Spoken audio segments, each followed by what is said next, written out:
প্রিয় ভাই বোনেরা, আপনাদের দল, আপনাদের প্রিয় দল বাংলাদেশ জাতীয়তাবাদী দল অনেকবার সরকার পরিচালনা করেছে।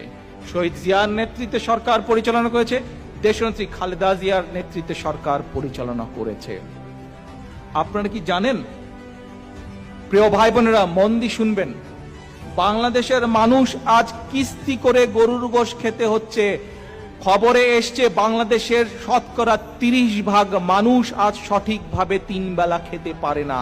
30% মানুষ মানে 20 কোটি, যদি জনসংখ্যায় 30% মানুষ মানে 6 কোটির বেশি, প্রায় 7 কোটি মানুষের সংখ্যা হচ্ছে 30%।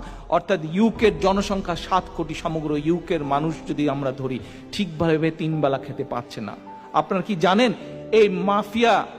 এই মাফিয়া শেখ হাসিনা তার প্রতিদিনকার আপ্যায়ন ব্যয় কত? জনগণের পকেট থেকে আপ্যায়নের নামে কত টাকা খরচ করে আপনারা কি জানেন প্রিয় ভাই বোনেরা?